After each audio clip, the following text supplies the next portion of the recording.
Outro material bastante utilizado é o forro de PVC. Ele é a melhor opção em se tratando de economia. Ele é barato e também a sua instalação é muito simples, o que torna ainda mais barato o seu custo total de execução. Ele dispensa acabamentos como pintura ou verniz, o que ainda gera economia. Ele não perde suas propriedades. Ele pode ser reciclado e, além de ser prático, ele é versátil. O forro normalmente ele é branco, mas também há opções que imitam madeira e sua aparência é de ripas compridas. Existem algumas vantagens também em questão dele ser um material muito durável e versátil, rápido e prático de instalar, resiste à umidade e também ele é fácil de limpar. Então, pessoal, o forro PVC ele é na classe inicial ali a melhor opção para quem está pretendendo colocar um forro. Existem também os forros modulares, muito utilizado em ambientes corporativos. Constitui-se em uma estrutura metálica com várias placas soltas e suspensas por arames presos na laje do teto. A modulação facilita o acesso à parte interna, simplificando a manutenção de rotinas nas estruturas que estão sobre o forro. O tipo de fechamento é que determina o isolamento térmico e acústico. Ele é um material muito fácil de instalar e durável. Ele tem uma resistência mecânica muito boa, uma facilidade de remoção das placas também, o que ajuda na manutenção. A mão de obra para sua instalação é bem simples e também existe várias opções de acabamento. Então existe quadrado, retângulo, triângulo, existe uma gama muito grande de formatos ali. Agora, terminamos essa parte do forro, vamos entrar na parte do revestimento. O revestimento ele é a camada externa que cobre a alvenaria. Nessa parte de estruturas de parede ou pisos, eles são a parte de cal, cimento ou gesso. Na sua utilização, são revestimentos também os azulejos, porcelanato, cerâmica, pastilhas e pedras. Eles são utilizados como revestimento de paredes e pisos também. Então, o revestimento é tudo que vai ali sobre a alvenaria para protegê-la. Então, pode ser a parte de cimento, areia, mas também pode ser a parte de pedras. O revestimento ele causa um grande impacto na estética da obra e também no estilo da construção. Porém, além da questão estética, na hora de escolher o revestimento, tem que se levar em consideração o local onde ele será aplicado. A escolha do modelo e tipo de material estão diretamente ligados à sua função naquele cômodo ali onde está sendo executado e também à sua exposição ao sol. O revestimento usado na parte externa da casa ele deverá ser diretamente diferente do aplicado na área interna, visto que na parte externa ele ficará exposto aos intempéries, como sol, chuva, vento, granizo, entre outros. Então ali ele vai ter que ter um diferencial do que é utilizado na parte interna, que está todo protegidinho ali, certo?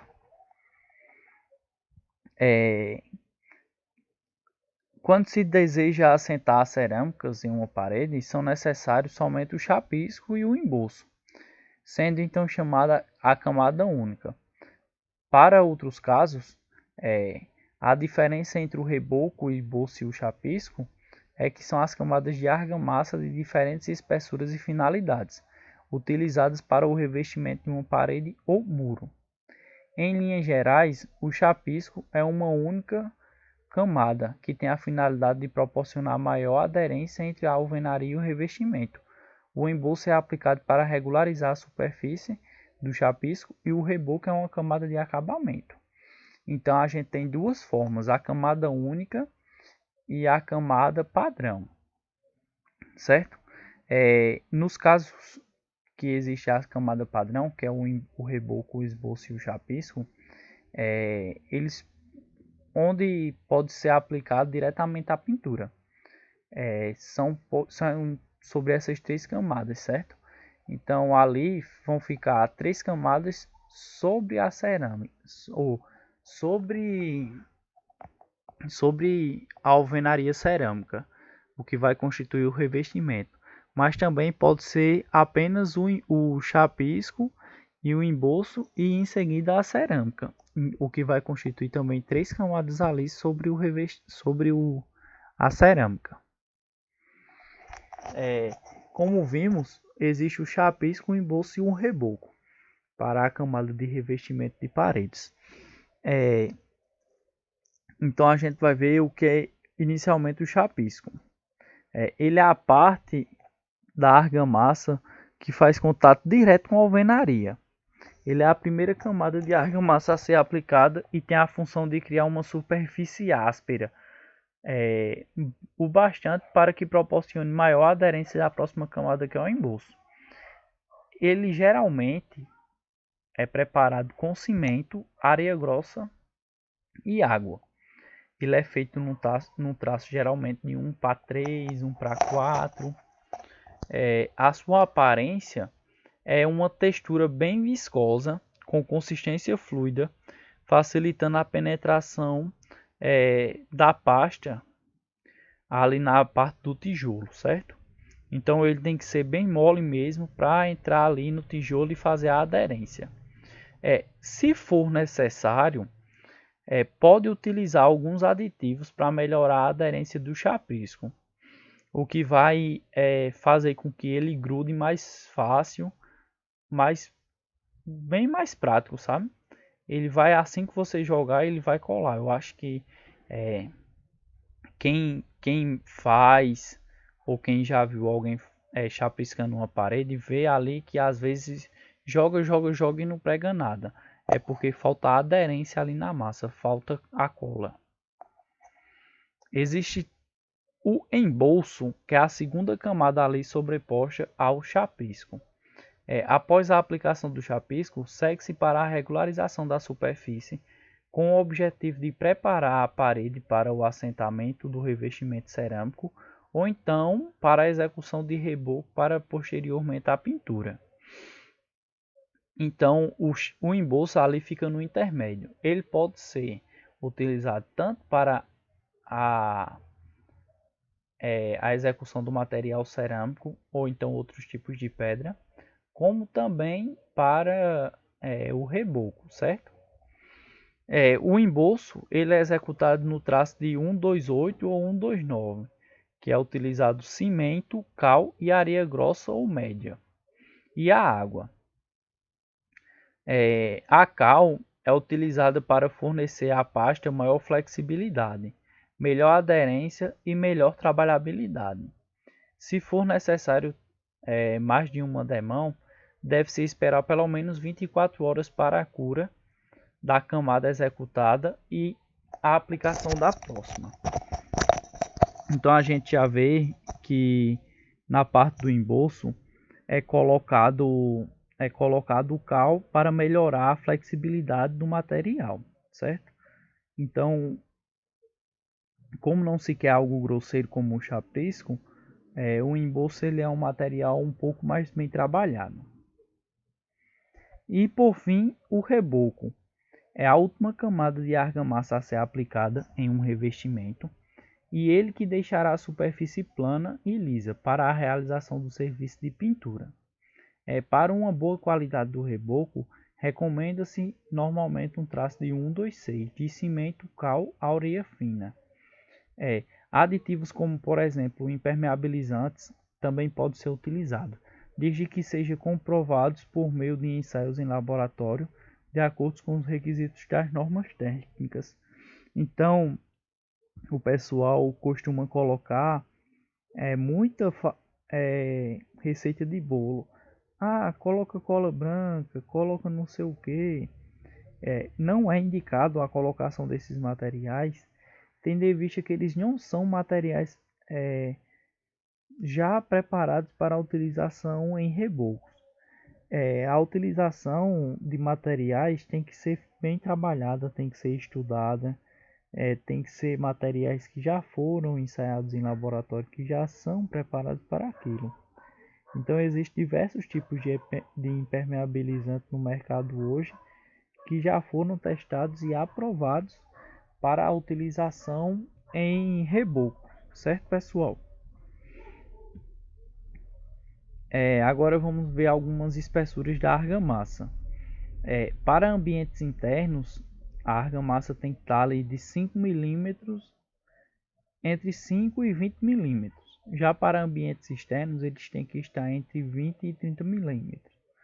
E para tetos, tanto na parte interna quanto na parte externa, eles têm que ser menor ou igual que 20 milímetros.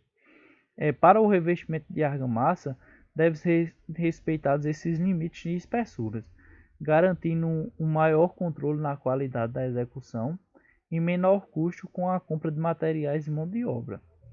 Além disso, o respeito a esses limites de espessura evita que problemas maiores ocorram com o revestimento a ser aplicado, como alguns desemplacamentos de cerâmica e trincas, e também com pinturas. O pessoal coloca uma argamassa bem fina na parte externa e pinta. Aí acaba ocorrendo infiltração na argamassa, o que consequentemente vai empurrar a tinta, prejudicando toda a estrutura ali. O cronograma de execução da parte de revestimento é bastante interessante. Ele se inicia após executadas as alvenarias, deve-se esperar pelo menos 14 dias, caso estas sejam estruturais não armadas ou alvenaria de vedação para a execução do chapisco. Caso a estrutura for de concreto ou alvenaria estrutural armado, deve-se respeitar um prazo mínimo de 28 dias para a execução do chapisco. Após a aplicação do chapisco, é necessário esperar pelo menos 3 dias para a execução do embolso. Se o embolso for realizado com a adição de cal, o prazo mínimo para a aplicação da próxima camada deverá ser 21 dias. Caso for executado com argamassa mista ou hidráulica, se faz necessário apenas 7 dias.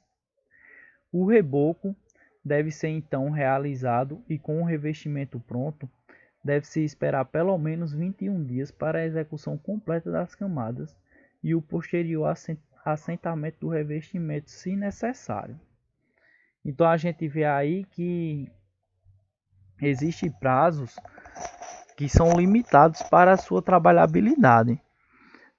Caso o pessoal opte por fazer fora desses limites de prazo, pode ter certeza que vai ocorrer alguma problemática ali, não necessariamente na hora, não necessariamente há um mês, mas vai chegar uma hora que vai ocorrer o problema. Outra coisa bastante importante é a norma técnica. Para a correta aplicação de um revestimento de argamassa, deve-se seguir as recomendações das normas técnicas que definem os critérios e os requisitos de qualidade a serem seguidos. As principais e as mais utilizadas são a NBR 7200, que fala sobre a execução de revestimentos de paredes e tetos de argamassas inorgânicas, a NBR 13749, revestimento de paredes e tetos em argamassas inorgânicas, que é a parte de especificação, e a NBR 13530, que é a parte de revestimento de paredes e tetos de argamassas inorgânicas. Então a gente vê aí três normas técnicas, cada uma com especificações distintas. Agora vamos entrar ainda nessa parte de revestimento, na parte de cerâmicas e pedras.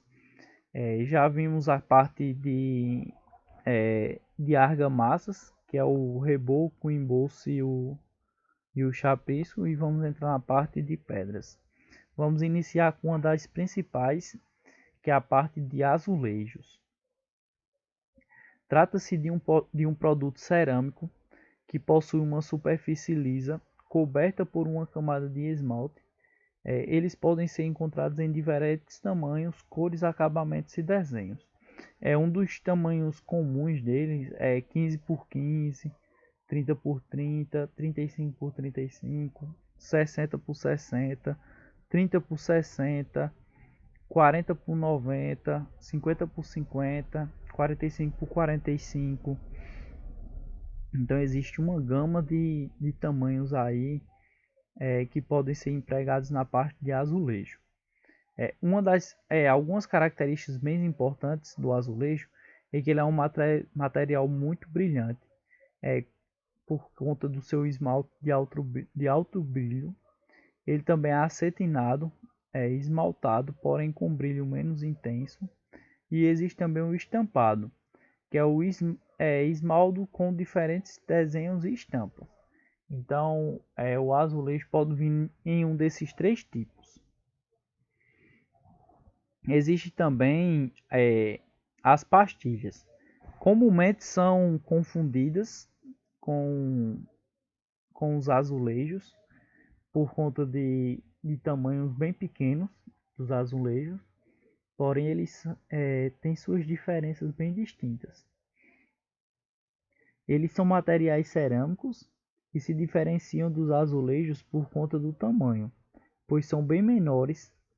São encontradas de diversos tipos, cores, acabamentos e materiais e possuem uma durabilidade muito alta e podem ser utilizados em locais úmidos e áreas externas como fachadas.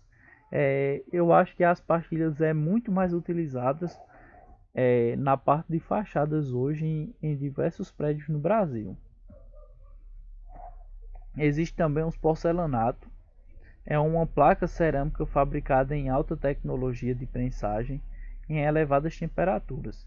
Por meio desse processo, as peças ganham alta resistência e baixa porosidade, ou seja, pouca absorção de água. Podem ser considerados de alguns modelos diferentes. Então, as porcelanatos têm alguns modelos que a gente vai ver. O porcelanato polido, que ele possui uma superfície lisa e brilhante, são indicados para ambientes secos e de destaque da casa, como salas, corredores e quartos. Existe também o porcelanato acetinado, possui um acabamento de brilho mais discreto e acetinado. São mais resistentes e tornam o ambiente mais aconchegantes, por isso são ideias de quartos e salas. E o porcelanato esmaltado um do porcelanato que recebe uma camada de esmalte, permitindo que possa ser estampado com diferentes desenhos. Pode ser utilizado em ambientes úmidos e secos, como banheiros. Existe também o porcelanato estruturado. Esse tipo de porcelanato apresenta uma superfície levemente abrasiva e é uma ótima opção para áreas úmidas, tais como banheiros, decks, áreas de piscinas e saunas.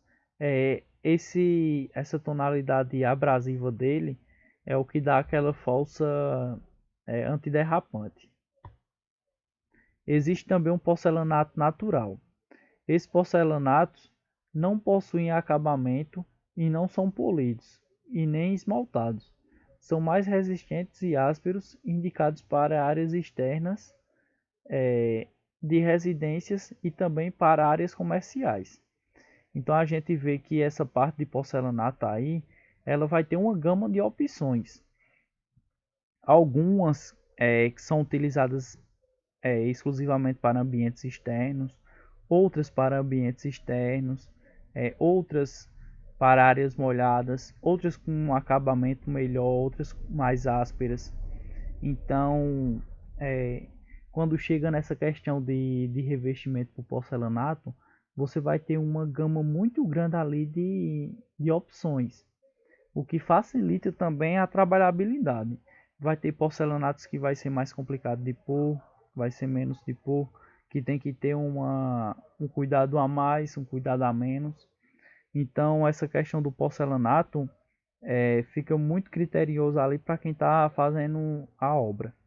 Porque se tem diversos tipos, tem diversas opções, certo pessoal? Aí fica bem tranquilo.